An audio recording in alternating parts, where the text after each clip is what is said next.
Halo Tribuners, kembali lagi bersama saya Kristian Tauhid Ramadhani Suara di acara Wo On Camp. Wo On Camp kali ini kita akan bersama seorang guru sekolah dasar yang terkena dampak virus corona. Dia berasal dari Tangerang dan dia mengajar di Jakarta. Siapakah dia? Ini dia Mas Rizky Hartadi. Halo Mas Hartadi, apa kabar? Halo, alhamdulillah baik. Gimana dengan masnya? Saya juga baik Mas. Terus kalau boleh tahu situasi di Tangerang seperti apa Mas kalau selama ada wabah virus corona? Kalau untuk Tangerang, sekarang ini sebenarnya masih PSBB. Hmm. Tangerang tuh PSBB baru diperpanjang juga. Namun masyarakat menganggapnya sudah new normal. Jadi kondisi jalan, perekonomian kembali normal, sudah ramai. Yang sebelumnya tuh sepi banget. Sekarang udah mulai ramai, toko-toko, pabrik-pabrik, dan beberapa perusahaan pun sudah membuka loker. Itu. Terus sekarang sibuk apa Mas di tengah pandemi virus corona ini? Oh, kalau untuk sekarang sih paling bantu orang tua. Terus juga kan di rumah lagi ada pembangunan. Hmm. Saya kadang bantu-bantu tukang.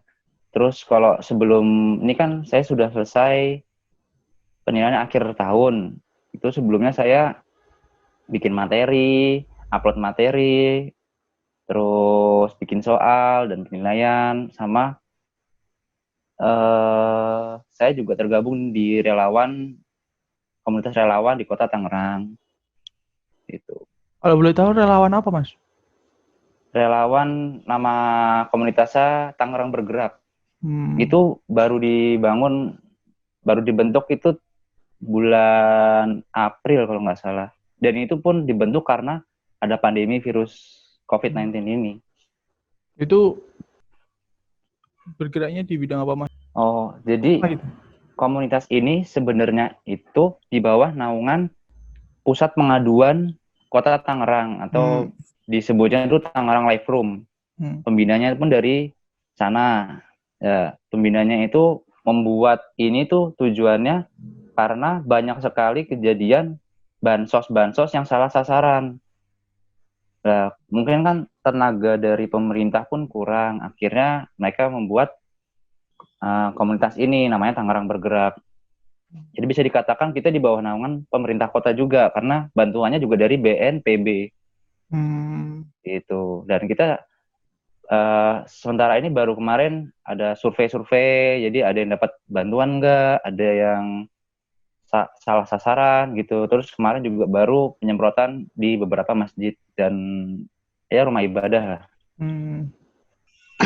Selanjutnya nih Mas Hartadi. Katanya kan tadi kan ikut relawan. Lah relawannya itu kerjanya ngapain Mas? Contohnya relawan bagi-bagi apa gimana gitu Mas? Jadi relawana ini karena kita kan di bawah naungannya Pusat Pengaduan Kota Tangerang. Hmm. Nah itu kita mengikuti instruksi saja dari mereka. Jadi misalkan ada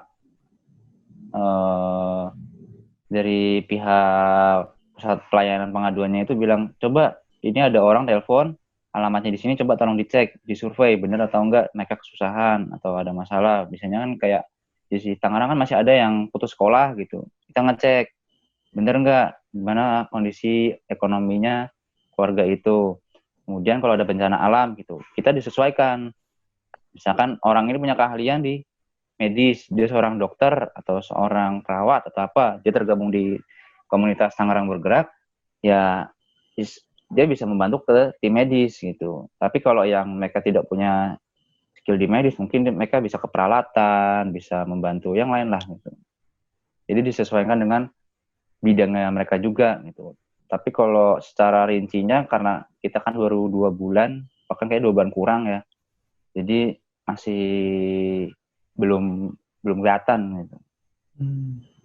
Terus Mas Hartadi, ini kan masa pandemi virus corona nih. Iya. Apakah profesi Anda itu terkena dampaknya? Maksudnya kayak terganggu nggak sama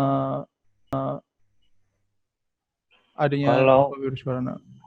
oh ya, kalau untuk KBM itu pengaruh sekali Hmm. karena olahraga kan identik dengan praktik. Kita harus melihat ya kan olahraga dan saya juga mengajar pramuka. Nah, itu kita identik dengan praktik. Jadi saya harus lihat anaknya melakukan aktivitas itu baru saya nilai. Nah, sedangkan saya pun di sekolah itu baru 2 bulan kurang di situ. Nah, jadi kesulitan saya itu saat KBM, akhirnya kan saya buat materi berupa teori. Yang biasanya praktik saya ubah ke teori. Yang saya sesuaikan dengan buku atau LKS pedoman mereka yang kita gunakan itu. Jadi saya sesuaikan dan kebanyakan itu orang tua mengeluhkan karena kan saya bikin materi itu saya buat ke PowerPoint, kemudian saya upload ke YouTube. Nah, sama saya buat soal menggunakan Google Form. Nah, itu orang tua banyak yang bilang komplain tuh kuotanya nggak ada, terus ada orang tua yang dia punya anak 4 dan keempat anaknya itu menggunakan HP yang sama. Nah, bayangkan kalau satu anak itu 3 sampai 4 mata pelajaran, anaknya ada 4, jadi agak susah. Apalagi kalau orang tuanya kerja keduanya, atau ada yang single parent juga ada. Seperti itu sih Mas yang masalahnya penilaian. Tapi kalau untuk masalah gaji itu alhamdulillah malah masih stabil. Kalau sebagai tenaga pengajar nih Mas, khususnya olahraga, kan bagaimana cara Mas tadi melakukan kegiatan belajar mengajar? Kan kemarin kan udah secara virtual toh, kan kebanyakan pendidikan pelajaran kan secara virtual, jadi kayak guru melihat pengajarnya lewat virtual. Lah kalau Mas Hardi kan di olahraga nih Mas, apa anaknya kamu suruh push up dong, atau sit up dong, atau lari putar komplek dong. Lah terus Mas Hardi itu gimana ngajari Mas? Mengajarnya gimana? Kan guru olahraga. Kalau saya itu kalau kemarin sempat ada 2 cara pembelajaran. Yang awalnya teori.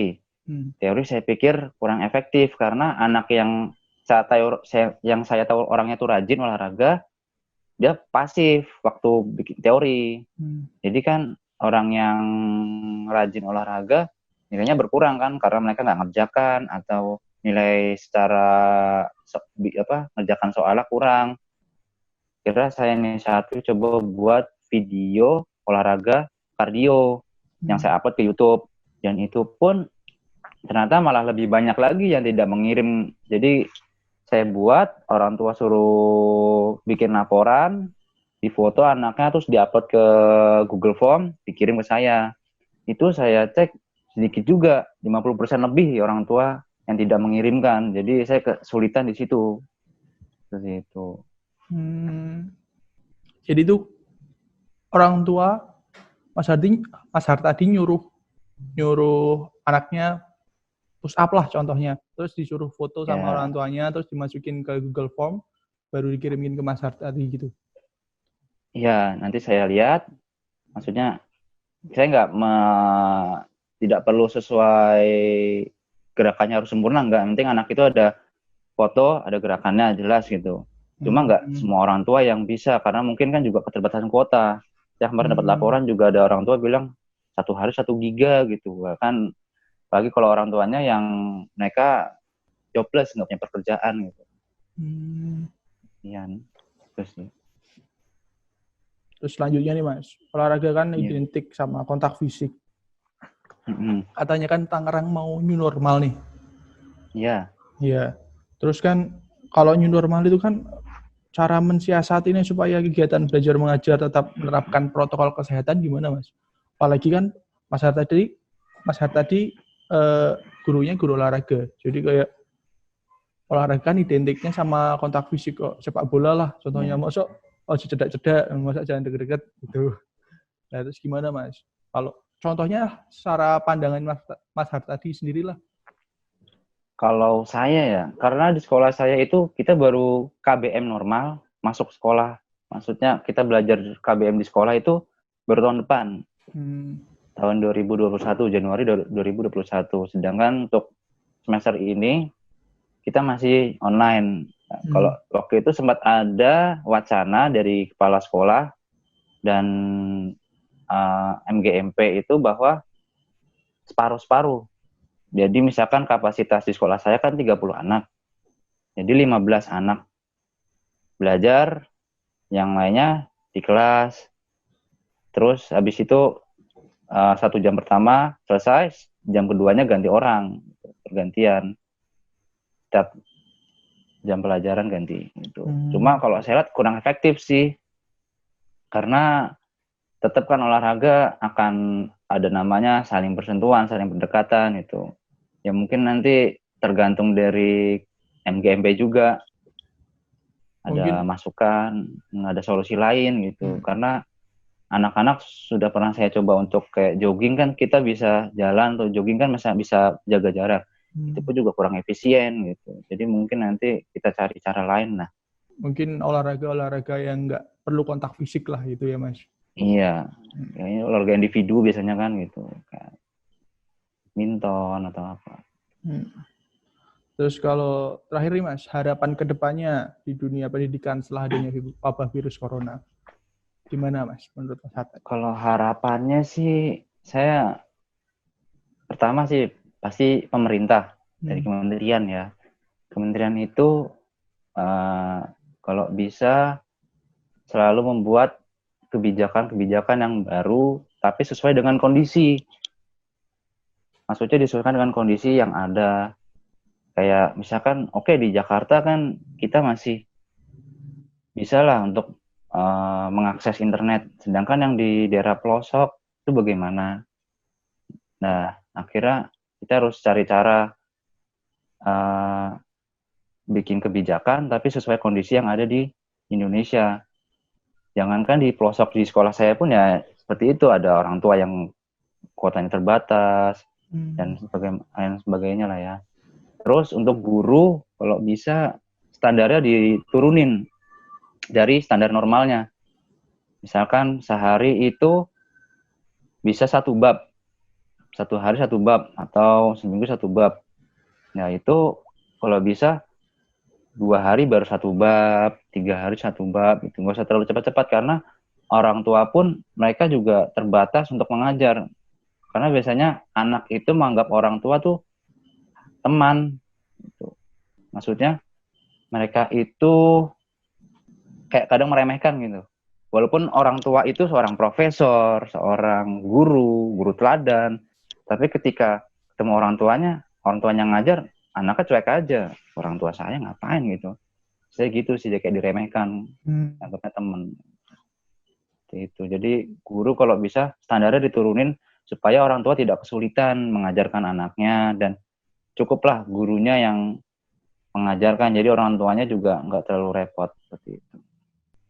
Ya itu dia penjelasan dari rekan saya yang ada di Tangerang ya, yaitu Mas Hartadi yang menjadi guru olahraga yang terkena dampak virus corona. Terima kasih Mas Hartadi. Ya, sama-sama Mas. Demikian Tribuners, sedikit penjelasan dari rekan saya yang menjadi tenaga pengajar di Jakarta yang terkena dampak wabah COVID-19 ini. Ikuti terus Tribun Wo On Cam di YouTube Tribun Wo Official. Terima kasih dan sampai jumpa. Terima kasih sudah nonton. Jangan lupa like, subscribe, dan share ya.